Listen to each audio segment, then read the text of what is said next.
अच्छा, पत्थर मारना भारत का मूल सिद्धांत है। दंगे से किसी का फायदा नहीं होगा। पत्थर मारना क्या भारत का मूल सिद्धांत है शादाब भाई? जो पत्थर मार रहे हैं उन पे कानून कार्य करेगा, करना चाहिए, लेकिन क्या है कि एक कांस्टेबल गोली मार देता है कि तुम मुसलमानों गोली मार दो। प्रभाकर जो एसएसपी प्रभाकर, अगर वो कानून का सहारा लेकर के दंगाइयों को रोकते हैं, उनका ट्रांसफर कर दिया जाता है।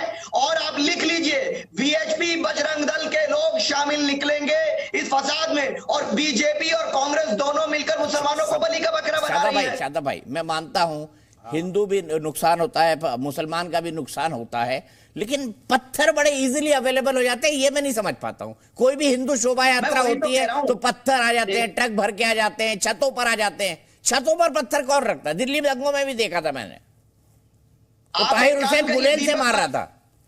सुनिए दीपक चौरसिया साहब, कभी आप फील्ड में निकलिए हमारे साथ।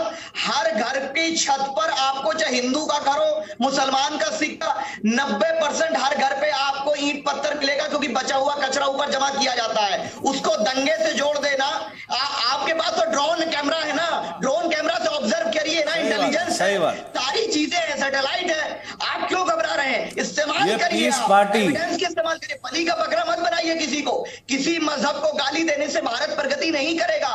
और भारत का मुसलमान भारत में विश्वास रखता है। इनके सांसद ने कहा वो पाकिस्तान बन गया, अरे उसको शर्म आनी चाहिए। भारत कभी पाकिस्तान नहीं बनेगा। इस तरह की ठीक है दुबे जी, क्या कहेंगे शादाब चौहान जी के तर्क पर? ये सिर्फ भगवा संगठनों ने कराया है।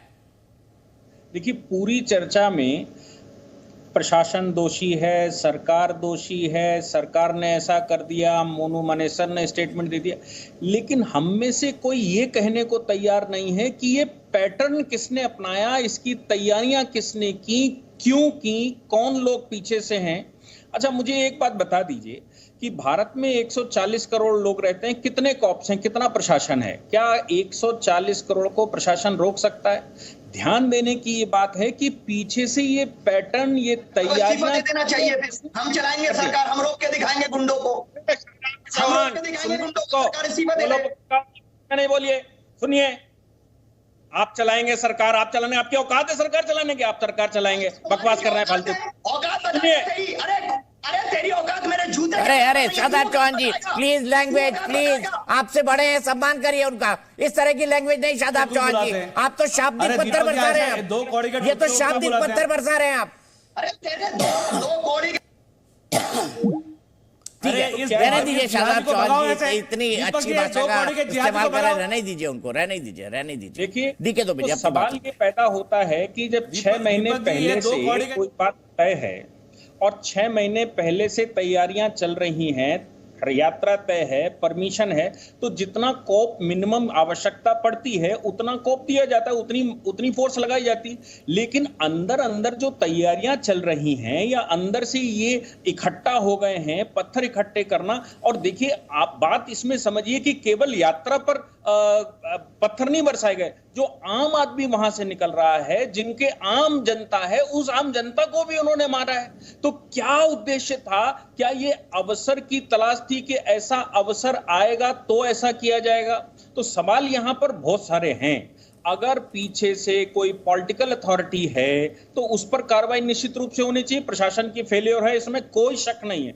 इसमें यह भी शक नहीं किया जाना चाहिए कि साहब इसमें इंटेलिजेंस की फेलियर है, लेकिन इंटेलिजेंस और प्रशासन के ऊपर हम सब भी तो हैं ना, और हम सब पॉलिटिकल पार्टी मिलकर भारत राष्ट्र बनाना चाहते हैं। तो इनके ऊपर आरोप, उनके ऊपर आरोप, ठीक है, पॉलिटिकली गेम आप खेल रहे हैं, ठीक है, लेकिन सवाल यही है कि ये पैटर्न इतने लंबे समय से चल रहे हैं, इन पर दोषी क्यों नहीं ठहरा रहे हैं, इन पर प्रश्न क्यों नहीं खड़े कर रहे हैं, इनको क्यों हतोत्साहित नहीं कर रहे हैं? इनका उत्साह बढ़ेगा तो आप प्रशासन कितना ही लगा दीजिए, फोर्स कितनी ही लगा दीजिए, आप नहीं रोक सकते उनको, जब तक कि आप उनके जो बीज पॉइंट है ना, जो पीछे से करने वाले हैं, उन पर नहीं कार्रवाई करेंगे। जम्मू कश्मीर में आपने देखा ना कितना प्रशासन और सब होता था, लेकिन जिस समय 370 का काम हुआ उस समय उनके जो मेन लीडरान थे, वो मेन लीडरान केवल एक जगह बिठा दिए गए थे तो कोई दंगा नहीं हुआ।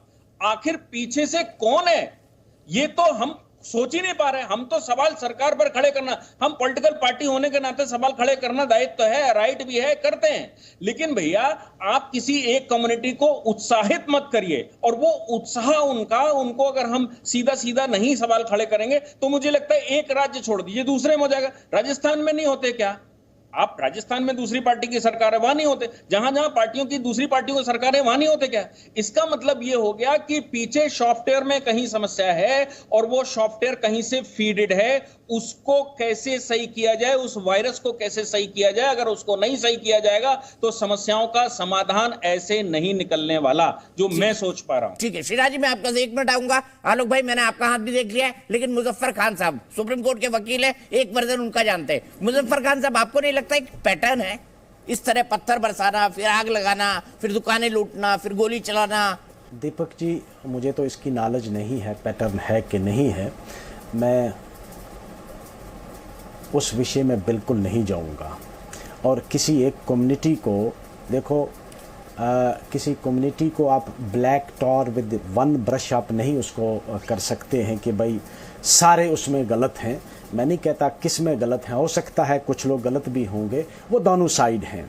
और उन दोनों साइड्स को अगर आप सख्ती से नहीं निपटोगे, वो किसी भी पार्टी से हों, वो किसी भी मज़हब से हों, किसी सोसाइटी से हों, किसी एरिया से हों, ये जो दंगाई लोग हैं और जो कम्युनल टेंशन क्रिएट करते हैं, अगर आप यकतरफा कार्रवाई करते हो तो आप दूसरी साइड से उनको इनकरेज करते हो, दे विल रिपीट इट। लेकिन अगर आप इम्पार्शियलिटी से दानू पर सख्ती करोगे, जो दानू ग्रुप के लोग हैं, जो लोग इसमें इन्वॉल्व हैं, उनके खिलाफ अगर आप कार्रवाई करोगे तो फ्यूचर में कभी दंगा नहीं होगा। लेकिन अगर आप पार्शियलिटी करोगे तो उससे इनडायरेक्टली आप दंगे की सपोर्ट कर रहे हैं, और फ्यूचर में भी वो होगा। बदकिस्मती है ये, 5 आदमी मरे, मुझे ये भी पता नहीं है वो किस कम्युनिटी के हैं, लेकिन 5 इंसान मरे। मुझे अभी कोई जो आपके पैनलिस्ट थे, एकदम मुझे याद आया जॉन डन की वो no man is an island, उसकी एक वो लास्ट का जुमला मुझे अचानक मेरे जहन में आया, every man's death diminishes me because I am involved in the mankind. मैं इंसान हूं, मैं इंसानी नस्ल के साथ मेरा रिलेशन है। पूरी दुनिया में कहीं भी कोई इंसान मरता है तो आई एम कंसर्न्ड, मुझे उसका दर्द होता है। तो वो किसी कम्युनिटी के भी हों, मैंने हकीकत बताऊं, मैं अभी भी कोर्ट में हूं, मुझे कोई पता नहीं वो किस कम्युनिटी के हैं, लेकिन 5 इंसानी जाने गई जो जाने नहीं जानी चाहिए थी। और जिम्मेदारी किसकी है? किसी की भी हुकूमत हो जो इस वक्त वहां बरसरे इक़्तिदार है, वो उसकी जिम्मेदारी बनती है कि यहाँ के हर सिटीजन के माल, जान, इज्जत, आबरू, उसकी हिफाजत करना। अगर वो हिफाजत करने में फेल हैं तो it is a government failure. वो ऐसा क्यों हुआ? और ये कहना कि नहीं जी पैटर्न है और ये कोई साजिश है, अरे भाई दंगा जब भी हुआ वो दोनों तरफ से लोग कसूरवार हुए, कभी भी एक तरफ से नहीं हुआ। और लेकिन कार्रवाई जब आप करते हैं तो वहां अगर आप इम्पार्शियलिटी से करते तो कभी दोबारा दंगा नहीं होगा। तो कोशिश ये करें, ये मुल्क हमारा है, हम सबका है, और अगर इसकी आप तरक्की चाहते हैं तो ये हिंदू मुस्लिम की लड़ाई को ख़त्म करें। ये एक पेंटअप यू कैन से कि बहुत अरसा से जो लोगों को उकसाया जा रहा है, ये कम से कम ये इसको वो कहते हैं ना फ्रैंकनस्टाइन मॉन्स्टर। दीपक जी, ये फ्रैंकनस्टाइन मॉन्स्टर हम अपने आप के लिए क्रिएट कर रहे हैं।